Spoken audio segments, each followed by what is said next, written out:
Exode, chapitre 3, versets 9 à 12.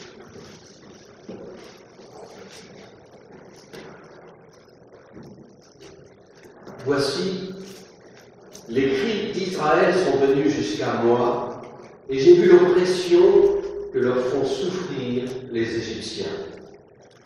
Maintenant, va. Je t'enverrai auprès de Pharaon, et tu feras sortir d'Égypte mon peuple, les enfants d'Israël.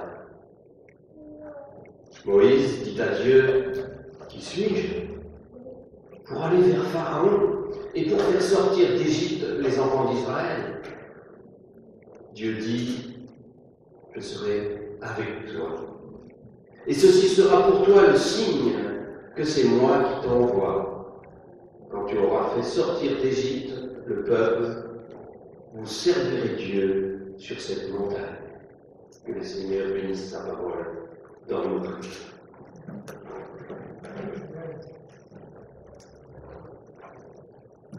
Et vous asseoir.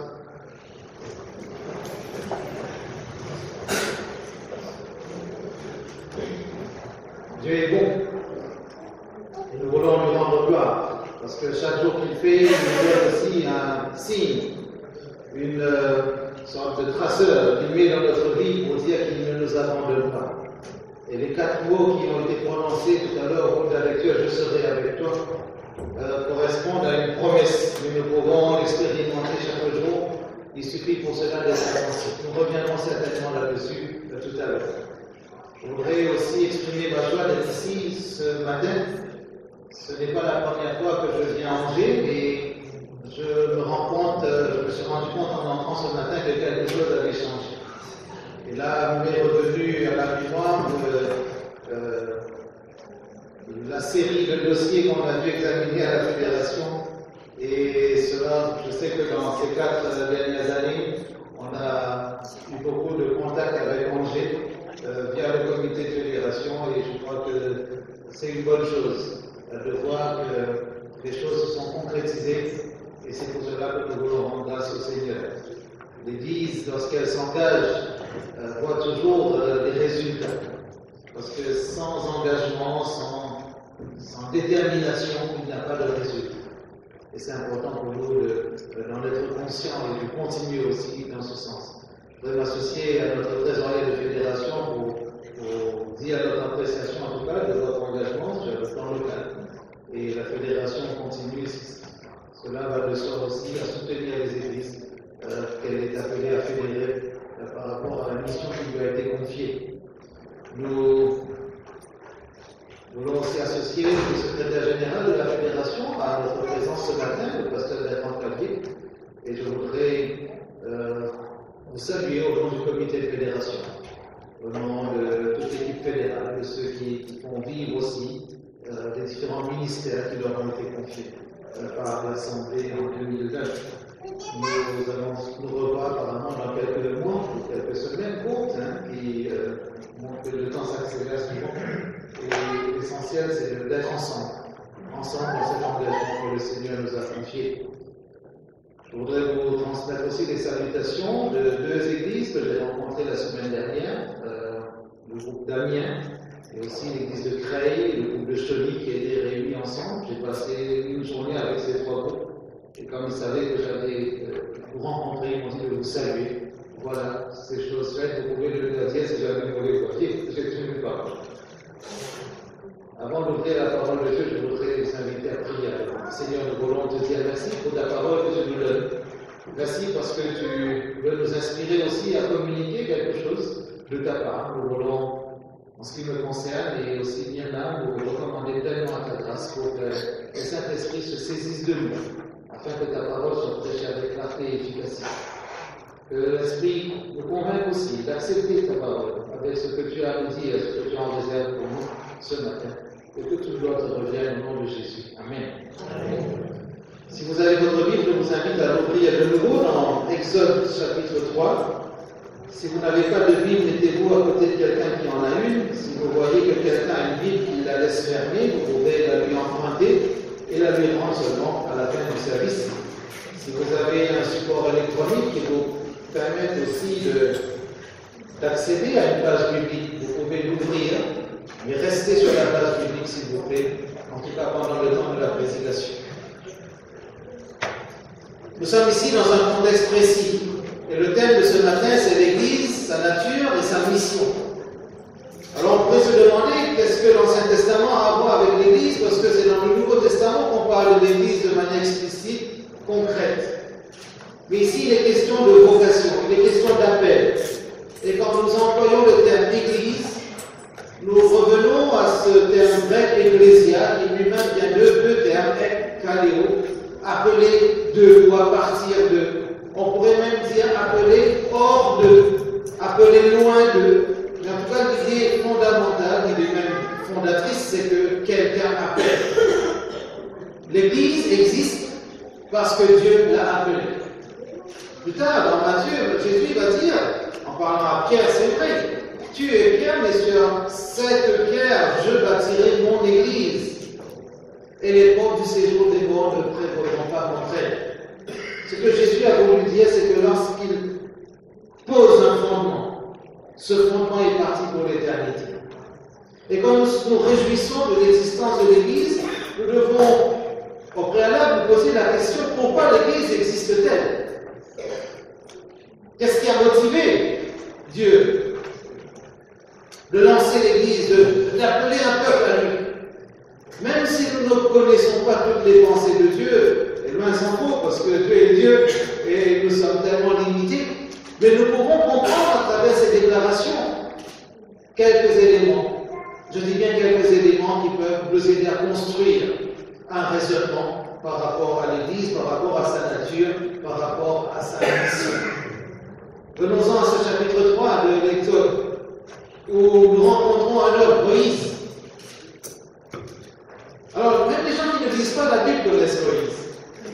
Parce que, au siècle dernier, il y a un grand réalisateur, Cécile B. DeMille, a fait un film, Les 10 Commandements, et ça a rendu Moïse célèbre. Et beaucoup de gens ont connu Moïse sans même ouvrir la Bible. Il y a quelques années, Elie Chouraki a fait une comédie musicale, Les 10 Commandements. C'est un peu plus proche de nous, c'est-à-dire moins vieux. Et cela a permis aussi à toute la France, l'Europe aussi, de redécouvrir une sorte de classique dans la mémoire collective religieuse, les 10 commandements. Les enfants n'ont pas été oubliés parce qu'on a créé le fameux prince d'Égypte en dessin animé, et ça leur a donné aussi un petit aperçu. Et pourquoi ce récit nous intéresse-t-il ce matin? Le premier verset nous dit que Moïse faisait paître le petit bétail de Jéthro, son beau-père, qui était prêtre de Madian. Il mena le troupeau au-delà du désert et arriva à la montagne de Dieu à l'Oreb. Nous découvrons Moïse, mais Moïse ne vient pas ici par hasard. Quand vous lisez le chapitre 2, vous découvrez la naissance de Moïse dans un contexte difficile, politiquement risqué, dans un contexte où la vie des enfants du peuple d'Israël était en danger. Et Moïse a été épargné. Ensuite, après avoir grandi à la cour de Pharaon, il a voulu se promener un petit peu dans le territoire avoisinant. Il a découvert qu'il y avait un Égyptien qui faisait du tort à un Israélite. Et ensuite, il a voulu régler un problème, mais il a fini par commettre l'irréparable. Quand il a voulu régler des problèmes entre deux esclaves israélites, là, les choses se sont compliquées et Moïse a dû fuir. Moïse a dû partir, un exil forcé, et le voici ici. On pourrait penser que cet homme a trouvé un travail, il a trouvé une situation. On comprend qu'il a aussi trouvé une famille. D'ailleurs, il a un beau-père. On ne parle pas de sa belle-mère, mais on parle surtout de son beau-père, parce que peut-être c'est plus rassurant par moment. Mais rassurez-vous aussi de bonnes relations avec ma belle. Moïse est là. Une situation, on pourrait dire une situation confortable, une sorte de reconversion professionnelle. Il n'avait pas trop de problèmes ou trop de soucis, il aurait pu continuer comme cela jusqu'à sa retraite. Mais Moïse emmène son troupeau jusqu'à la montagne de Dieu à l'Oreb. Ce qui est curieux dans ce premier verset, c'est que le mot Oreb veut dire sécheresse. Alors on peut se demander comment un berger peut-il emmener, conduire son troupeau dans un endroit qu'on appelle sécheresse. Généralement, c'est pas là qu'on emmène son troupeau, n'est-ce pas? Si on veut emmener son troupeau, je l'aurais emmené moi dans les verts pâturages que le psaume 23 évoque. Mais pas dans un endroit qu'on appelle sécheresse. Mais peut-être que Moïse pensait lui conduire son troupeau et il ignorait que c'est quelqu'un qui le conduisait. Il pensait qu'il avait décidé de son itinéraire. Mais on va découvrir que c'est quelqu'un qui avait tracé sa route. Parce que Dieu avait veillé sur Moïse. Moïse, pourquoi a-t-il été épargné? Pourquoi a-t-il été épargné? Et pourquoi son histoire va-t-elle prendre de l'importance dans tout le récit biblique? Moïse dit qu'un buisson était là en train de brûler. Verset 2, verset 3, il exprime sa curiosité pour le voir. Et verset 4, le Seigneur dit qu'il faisait un détour pour voir, alors Dieu l'appela du milieu du buisson. Moïse, Moïse. Il répondit, me voici, je suis là. Verset 5, Dieu dit, n'approche pas d'ici, ôte tes sandales de tes pieds, car le lieu où tu te tiens est une terre sacrée, ou une terre sainte, comme il est dit dans certaines traductions. Et Dieu ajouta, je suis le Dieu de ton père, le Dieu d'Abraham, le Dieu d'Isaac et de Jacob. Moïse se détourna car il avait peur de diriger ses regards vers Dieu. Subitement, Moïse, il voulait voir, prend peur, il panique. Parce qu'il y a quelque chose de peut-être mystérieux, quelque chose d'étrange. J'ai envie de dire quelque chose de divin qui est en train de se présenter à lui. Mais il y a 3 leçons majeures que nous pouvons tirer de ces dernières phrases. La première chose, c'est que lorsque Dieu appelle quelqu'un, il ne le laisse pas dans l'anonymat. Je répète pour ceux qui n'ont pas bien entendu. C'est que la première chose, c'est que lorsque Dieu appelle quelqu'un, il ne le laisse pas dans l'anonymat. Si vous sentez que Dieu vous appelle, dites-vous qu'il ne vous laissera pas dans l'anonymat. Si vous avez la conviction que Dieu vous a appelé, dites-vous que vous êtes quelqu'un d'important aux yeux du Seigneur. Nous ne sommes pas des numéros, des codes, des symboles sur une liste. Quand nous lisons le prophète Isaïe, nous découvrons que lorsque Dieu s'adresse à son peuple d'Israël, on pourrait s'approprier aussi cette idée. Dieu dit à son peuple qu'il a du prix à ses yeux, qu'il compte. Moïse, Moïse, Dieu ne laisse personne dans l'anonymat. Parfois, les êtres humains aiment bien enfermer les autres dans l'anonymat, pour les inférioriser, pour les mépriser, pour les ridiculiser, pour leur donner le sentiment qu'ils ne valent pas grand-chose. Mais avec le Seigneur, ce n'est pas ainsi. Il y a des gens qui finissent par oublier même leurs propres amis. Vous avez peut-être perdu de vue certaines personnes. Avant, on apprenait les numéros de téléphone par cœur. Maintenant, on ne connaît pas les numéros de téléphone par cœur. On se confond. Je vous ai vu faire le geste. Vous cherchez votre répertoire électronique. Et ça défile. Trop de numéros. Parfois, on entre presque dans l'anonymat. Il y a même quelqu'un qui a un jour appelé son meilleur ami pour lui dire « Rends-moi un service, rappelle-moi le prénom de ma femme. » Il dit « Comment ça, rappelle le prénom de ta femme ?» Il dit « Mais oui, à force de l'appeler ma chérie, on l'appelle, j'ai oublié son prénom. » Vous n'êtes pas anonyme aux yeux du Seigneur. Et quand Dieu appelle quelqu'un, et aujourd'hui en 2013, en nous disant que Dieu appelle quelqu'un au christianisme, à la croix, à Jésus, et que cette personne répond à cet appel, Dieu ne la laisse pas dans l'anonymat. Vous êtes quelqu'un aux yeux du Seigneur, quelqu'un de précieux. Retenez bien cette première leçon majeure. La deuxième leçon, c'est que lorsque Dieu appelle, il ajoute ou il connecte une notion de sainteté à cet appel. Et il le dit à Moïse, n'approche pas d'ici comme tu es, ôte tes sandales, ôte tes chaussures. Et pour nous aujourd'hui, quelle que soit la marque de tes chaussures, enlève-les. Parce que le lieu sur lequel tu te tiens est une terre sainte. La terre n'est pas sainte en elle-même. La terre devient sainte à partir du moment où elle accueille, elle héberge la sainte présence du Seigneur. Quand Dieu vous appelle, il vous dit que votre appel est connecté à la sainteté. L'Église est-elle appelée? Alors si le mot ecclésia veut dire appelé hors d'eux, C'est que c'est le Seigneur qui appelle. La vocation, la notion de vocation n'est pas une notion propre à la personne qui répond à l'appel. Je le dis autrement, il n'y a pas de deux vocations. Le terme vocation vient du latin vocare qui veut dire appeler. On peut même, par extension, dire crier. Mais c'est toujours quelqu'un d'autre qui appelle, quelqu'un d'autre qui crie. C'est comme dans la première page de la Bible, Dieu appelle les choses à l'existence. Dieu appelle la création. La vocation du chrétien dépend de Dieu. Le chrétien ne s'appelle pas tout seul. Et si vous êtes membre de l'Église et que vous exercez un ministère, dites-vous que ce n'est pas vous qui avez inventé ce ministère. C'est le Seigneur. C'est le Seigneur. Mais il faut savoir encore pourquoi le Seigneur nous appelle. Une troisième leçon se trouve au verset 6. C'est celle qui montre que Dieu, lui, non plus, ne reste pas dans l'anonymat. Dieu se présente. Dieu ne veut pas être un Dieu inconnu pour nous, un Dieu quelconque, un Dieu mystérieux. Dans le contexte précis, Dieu va dire à Moïse, je suis le Dieu de ton père, le Dieu d'Abraham, le Dieu d'Isaac et le Dieu de Jacob. Avez-vous observé que Dieu ne dit pas à Moïse, je suis ton Dieu?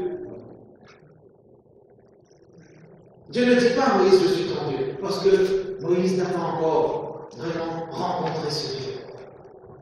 Dieu ne peut pas être le Dieu de quelqu'un qui refuse de l'accepter. Peut-être vous ne serez pas d'accord avec ce que je viens de dire, mais Dieu ne saurait être le Dieu de quelqu'un si cette personne ne veut pas l'accepter. Parce que Dieu n'entre jamais par effraction dans la vie d'un être humain. Dieu n'entre pas par effraction dans la vie d'un être humain. À partir du moment où quelqu'un dit « me voici » ou « je suis ici », c'est le début probablement d'une relation. Mais l'avenir de cette relation ne dépend pas de Dieu, parce qu'il est là. L'avenir de cette relation dépend de la personne qui entend l'appel de Dieu. Permettez-moi d'appliquer cela à l'Église, parce qu'on s'interroge sur la nature de l'Église. Une Église a de l'avenir dans la mesure où elle répond à l'appel de Dieu, où elle accepte d'être identifiée comme l'Église de Dieu. Une Église n'est pas seulement un lieu qui rassemble des croyants. Une Église n'est jamais appelée pour elle-même. Une Église ne peut pas se proclamer Église de Dieu si elle n'a pas reçu le label qui vient d'en haut. Je suis le Dieu de ton père, je suis le Dieu d'Abraham, le Dieu d'Isaac et de Jacob. Alors on se demande, mais pourquoi Dieu renvoie cet homme dans le passé? Parce que le père de Moïse était mort, les patriarches étaient morts depuis longtemps. Peut-être Moïse n'avait même pas un album de famille pour dire à quoi ressemblaient Abraham, Isaac et Jacob. Mais Dieu dit cela à Moïse parce que dans le chapitre précédent, Dieu, verset 23, après la mort du roi d'Égypte, etc., les appels au secours qu'ils lançaient dans leur esclavage montèrent vers lui. Dieu entendit leur soupir, Dieu se souvint de son alliance avec Abraham, Isaac et Jacob. Dieu veut dire à Moïse que lorsqu'il l'appelle, c'est pour réaliser sa promesse. La Bible ne correspond pas seulement à la parole de Dieu. La Bible veut nous prouver que Dieu est un Dieu de parole. Que Dieu est un Dieu de parole. Et la phrase « Je se souviens de sa promesse », on peut dire oui, mais ça fait quand même longtemps. Ça fait un long moment pour se souvenir. Moi, ça fait environ 430 ans depuis que Dieu avait fait la promesse à Abraham. 4 siècles. Parfois, quand nous attendons 5 minutes, nous trouvons le temps long. Et nous disons non, dans nos limites, ça fait une éternité que nous attendons. 430 ans. Dieu se souvient de la parole qu'il avait prononcée à Abraham, à Isaac et à Jacob. Alors, en connectant cette promesse à la déclaration solennelle que Dieu fait à Moïse, nous comprenons que quelque chose doit se produire. Parce que si Dieu appelle, ce n'est pas pour la personne elle-même. C'est que Dieu a un projet. Dieu a un projet. Dieu a une mission. Dieu va dire à Moïse, j'ai vu l'affliction de mon peuple qui est en Égypte. Verset 7, j'ai entendu les cris je connais ses douleurs, je suis descendu pour le délivrer. Alors, à la place de Moïse, j'aurais attendu la description de l'action à venir de Dieu. Parce qu'il dit, je suis descendu pour le délivrer. J'aurais dit, montre-moi le film de ton action. Mais non. C'est vrai. Maintenant, les cris des Israélites sont venus jusqu'à moi et j'ai vu l'oppression que les Égyptiens leur font subir. Maintenant, va, je t'envoie auprès du Pharaon. Je t'envoie. Mais tu viens juste de dire, je suis descendu pour le délivrer. Il y a une sorte de déviation dans la déclaration. Dieu dit, je suis descendu, mais va, je t'envoie. Toujours en appliquant cela à l'Église, nous pouvons nous dire que si l'Église est appelée, c'est qu'elle va être le relais de l'action de Dieu dans le monde. L'Église a la vocation d'être le relais de l'action de Dieu dans le monde. Un chrétien n'entend pas cela, il est sûr qu'il restera en deçà de toutes les possibilités que Dieu lui offre. L'Église pourrait être remplie de croyants, de gens qui s'intéressent, de personnes baptisées, de personnes non baptisées, d'enfants qui grandissent. Mais l'Église, en dehors de cet aspect de rassemblement, qui pourrait être parfois sociologique, l'Église ne doit jamais oublier qu'elle a une mission. Que quand Dieu dit « je suis descendu pour le délivrer », quand Dieu dit « j'ai entendu, j'ai vu, j'ai compris », Dieu dit à quelqu'un. Et ce quelqu'un peut être une personne comme une collectivité. Va, je t'envoie. Bien sûr, l'homme n'est pas toujours prêt pour répondre à des missions. Ce n'est pas aussi facile, aussi simple que dans les fictions. Même dans ces missions impossibles, où après avoir reçu le message, il s'autodétruit dans 5 secondes, après l'avoir écouté, et la musique qui met l'ambiance, l'action commence. L'agent, dans les fictions, est toujours disposé à aller sauver le monde. Mais Moïse n'est pas l'agent d'une mission impossible. Moïse pose la question toute simple. Verset 11. Moïse dit à Dieu, qui suis-je pour aller auprès du Pharaon et pour faire sortir d'Égypte les Israélites? Bonne question, n'est-ce pas?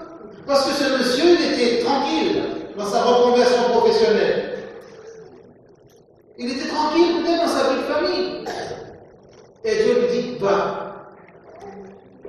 Moïse pose une question claire, précise. Et Dieu va lui donner une réponse étonnante. Dieu dit, je serai avec toi. À la question, qui suis-je pour aller?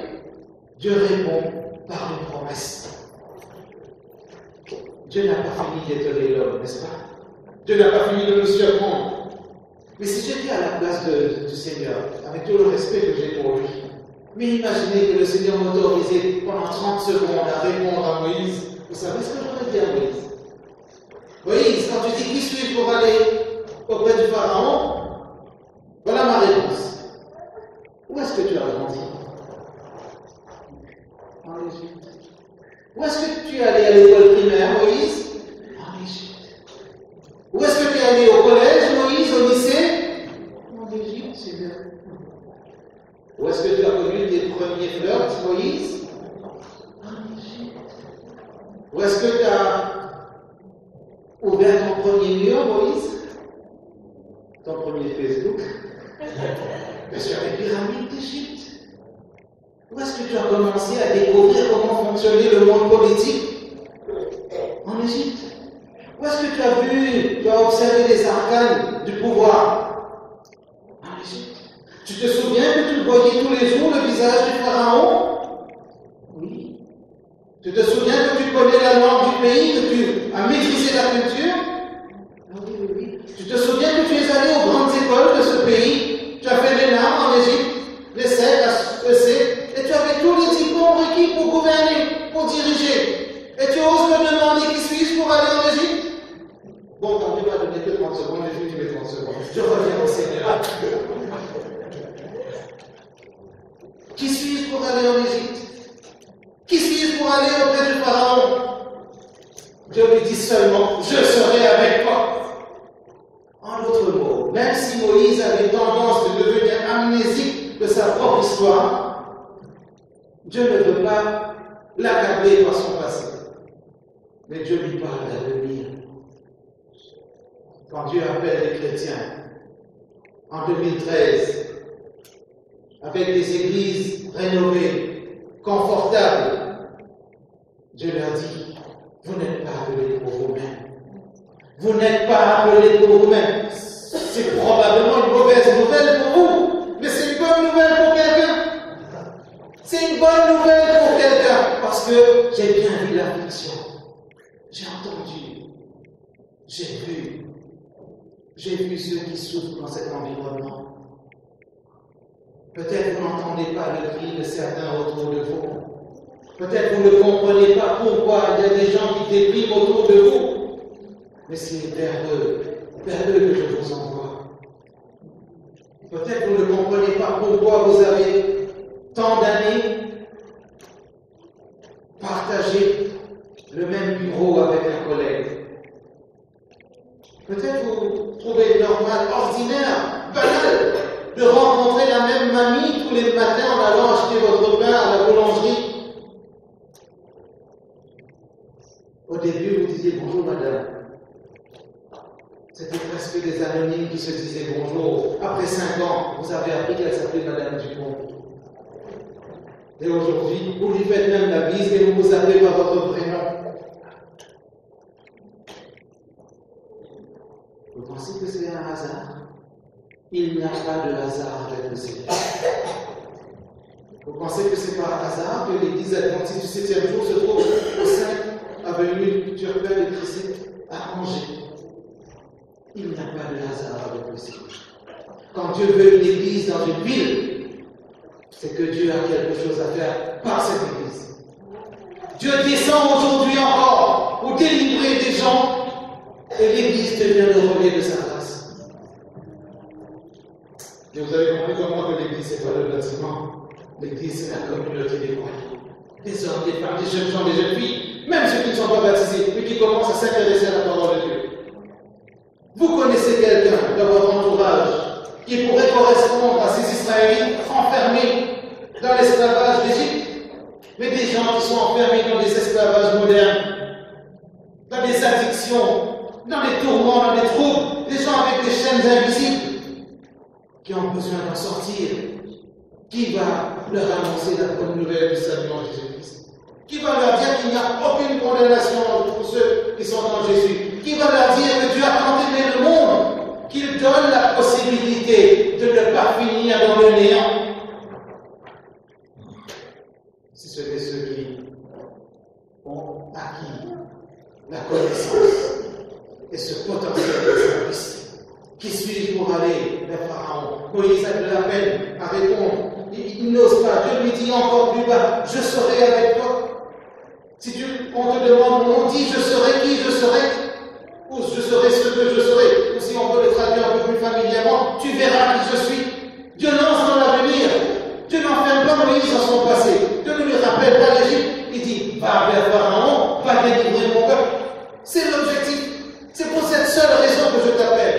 La mission. Et mais Moïse n'entend pas verset 4, verset 1er. Ils ne me croiront pas. Ils diront, Dieu ne t'est jamais apparu. Plus bas, verset 10, il va dire, pardon Seigneur, je ne suis pas un homme à la parole facile. J'ai des problèmes depuis longtemps. Et tu sais bien que cela ne date ni d'hier ni d'avant-hier, ni depuis que tu me parles à moi, ton serviteur. Et Dieu va lui dire, qui t'a donné une bouche. Plus loin, Dieu va lui, il va dire encore verset 13, pardon Seigneur, je t'en prie, envoie quelqu'un d'autre. Qui tu voudras, mais pas moi. Là, Dieu va se fâcher avec Moïse. Mais pour quelqu'un qui dit qu'il a la parole difficile, ça fait longtemps qu'il discute avec lui, qu'il négocie, n'est-ce pas? Et quand vous lisez le Deutéronome, vous voyez que c'est là où le discours fleuve, un peu à la Fidel Castro. Hein? Bon, il parle un peu moins Fidel Castro, mais il parle beaucoup même. Les discours de 6 heures. Mais Moïse, En somme, cherche des prétextes. Envoie qui tu voudras. Mais Dieu n'appelle pas quelqu'un pour le laisser s'échapper.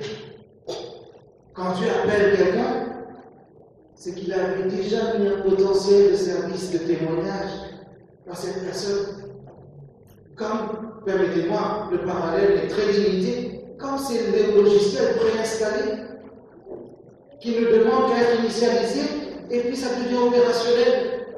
Quand Dieu vous appelle et quand vous avez répondu, c'est que vous aviez un cœur disponible. Disponible pour l'entendre et disposé à le suivre. Et si vous entendez encore son appel aujourd'hui, c'est que vous pouvez devenir le relais de la grâce de Dieu. Qui suis-je? Demandez-vous pourquoi ça fait 20 ans que vous habitez à la même adresse. Posez-vous la question combien de gens vous voyez passer régulièrement. Vous pensez que c'est par hasard que vous travaillez depuis 30 ans dans le même service? Parfois vous pensez que c'est par chance que vous avez obtenu tel job. Et si le Seigneur est fidèle à tout cela? Vous avez réussi un concours? Extraordinaire. Vous le rendez au supérieur à ce que d'autres peuvent présenter. Tant mieux. Et si le Seigneur était derrière tout cela? Et si le Seigneur était derrière cette vie de famille que vous aimez? Il y a quelqu'un dans votre entourage qui crie. Peut-être vous n'entendez pas, mais le Seigneur entend. Aujourd'hui, le Seigneur veut dire à chacun de nous, j'ai une mission pour toi. La vraie raison d'exister de l'Église, c'est la mission. Toutes les autres raisons sont secondaires. La vraie, l'unique, la majeure raison d'exister de l'Église, c'est la mission. Et quand l'Église n'est pas connectée à la mission, elle est démissionnaire. Je le redis autrement, quand l'Église n'est pas missionnaire, elle est démissionnaire.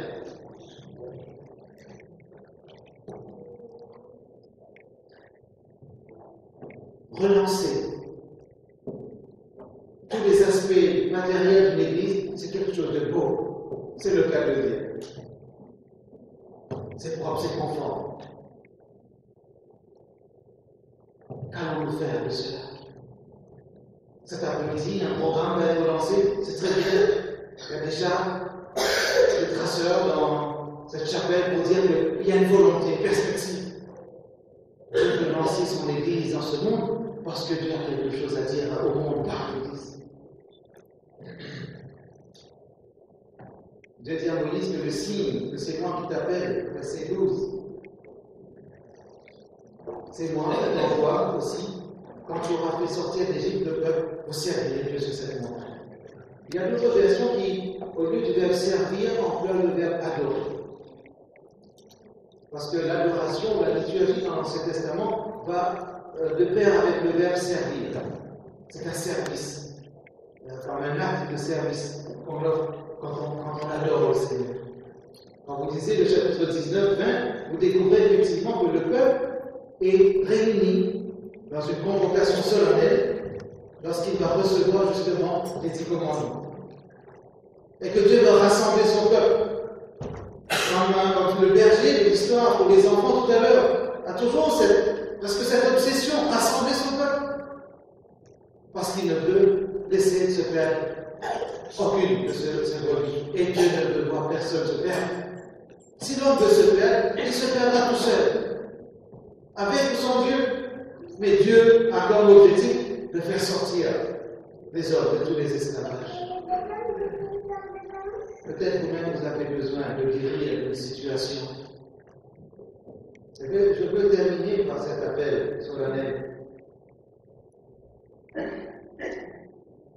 Si c'est votre cas aujourd'hui, et que vous avez besoin de vous reconsacrer au Seigneur, je vous invite à venir devant. Je veux prier avec vous. Ne venez pas parce que vous allez voir quelqu'un se lever, mais venez parce que c'est votre conviction que Dieu veut vous reconnecter à la mission. Parce qu'il y a quelqu'un de votre entourage, peut-être vos parents, ou vos enfants, peut-être votre mari, qui lui aussi exprime, ou elle aussi, votre épouse, qui exprime un cri, qui est peut-être enfermé dans une sorte d'interprétation, et Dieu veut le délivrer. Peut-être que vos beaux-parents, ou votre mamie, votre papy a besoin d'être connecté à la grâce de Dieu. Mais jusque-là, vous étiez content de voir ces personnes, ces proches, toujours dans les fêtes de famille. Mais il est temps de les faire entrer dans le royaume de Dieu, n'est-ce pas? Si vous-même vous n'êtes pas encore baptisé, et que vous voulez répondre à la grâce, répondre à l'appel du Seigneur, approchez-vous devant. Je vais prier avec vous et pour vous. Parce que aujourd'hui, ce n'est pas seulement un jour de repos, mais c'est un jour de salut. Un jour où le Seigneur vous dit qu'il est venu chercher et sauver ceux qui étaient perdus. Peut-être vous avez un problème de santé, un problème de maladie, de longue maladie. Vous voulez poser cela devant le Seigneur, parce que c'est ça votre affliction, c'est ça votre douleur. Venez le dire au Seigneur. Venez poser cela devant le Seigneur. Vous luttez peut-être dans votre foyer. Peut-être c'est aussi une forme d'esclavage. Vous voulez dire au Seigneur, délivre-moi de tout cela. C'est votre moment. C'est votre moment. Vous avez des questions, des doutes. Vous avez peut-être des interrogations qui deviennent synonymes d'angoisse, de stress, de désespoir. Posez cela devant le Seigneur. Peut-être vous-même, vous n'avez pas de problème. Mais vous connaissez quelqu'un. Quelqu'un qui a besoin de rencontrer Jésus-Christ. Peut-être depuis des années, vous essayez de convaincre quelqu'un de la bonne nouvelle de son salut, mais cette personne ne veut pas venir. Venez présenter son nom au Seigneur. Quelqu'un qui vous est cher. Peut-être quelqu'un qui a une souffrance aussi, cette personne n'est pas là, mais venez la représenter devant le Seigneur. Parce que nous voulons dire au Seigneur que nous nous soucions de quelqu'un. Qu'il y a quelqu'un qui pousse un cri sévère. Vous avez connu un échec? Vous avez connu un échec? Ne regardez pas en arrière. Entendez ces 4 mots de la voix du Seigneur. Je serai avec toi. Je serai avec toi. Quand le Seigneur appelle l'Église, quand il l'a fait émerger dans le monde, il veut que le monde la remarque. Si une Église est dans une ville et que la ville ne remarque pas cette Église, c'est qu'il y a un problème avec la ville, n'est-ce pas? Non, c'est qu'il y a un problème avec cette Église. La ville doit remarquer l'Église. Et je sais qu'à Angers, la ville a remarqué l'Église. L'Église a une mission, celle de faire briller la lumière, celle d'être celle de la terre. Mais l'Église devient le relais par lequel le Seigneur communique avec les hommes aujourd'hui. Dieu dit, je vais descendre pour les livrer. Mais il dit à Moïse, va, je t'envoie. Dieu dit qu'il est venu par Jésus apporter le salut aux hommes, aux femmes, de tous les continents, de tous les siècles. Mais il a dit à ses disciples, allez, faites de toutes les nations des disciples. Et Jésus a fait la même promesse que Dieu fait à Moïse. Et voici, je suis avec vous tous les jours jusqu'à la fin du monde. Alors pendant que nous allons prier, s'il y a encore quelqu'un qui hésitait jusque-là, s'il n'ose pas venir, je dois accompagner par un voisin de chaise. Parce que vous voulez quand même venir, mais si vous voulez profiter, pendant la prière encore pour vous joindre à ce groupe, venez dire au Seigneur votre besoin. Pour vous-même, pour un proche, parent, enfant. Vous ne voulez pas voir votre enfant dans le royaume des cieux, n'est-ce pas? Venez le dire au Seigneur. Votre conjoint, votre voisin, votre collègue, votre meilleur ami. J'ai dit à mon meilleur ami que je vais prier pour lui parce que je ne veux pas être sauvé sans lui. Peu importe ce qu'il fait de cela, mais je ne peux pas prétendre aimer quelqu'un et ne pas vouloir dans le royaume de Dieu avec lui. Et quand l'Église part en mission, c'est que l'Église doit exercer un témoignage dans l'environnement où elle se trouve. J'aimerais vous inviter à tenir la main de quelqu'un pour ne pas rester seul. Tenez la main de quelqu'un, parce que c'est un moment de solidarité. Je vais prier maintenant. Concentrons-nous et laissons le Seigneur faire son œuvre en nous. Père Céleste, Père Céleste, nous crions à toi parce que si ce n'est à toi qui est l'homme, tu as voulu l'Église, mais tu veux aussi que l'Église comprenne que tu l'as appelée pour quelqu'un d'autre. Que tu as appelé chacun de nous. Pour notre salut, c'est vrai, mais pas pour notre confort. Tu nous as appelés pour que nous devenions le relais de ta grâce en ce monde. Seigneur, si nous voulons savoir quelle est la mission de l'Église, tu nous réponds que nous sommes invités à convaincre les gens, sans les contraindre, sans les forcer, mais à les convaincre de regarder à Jésus.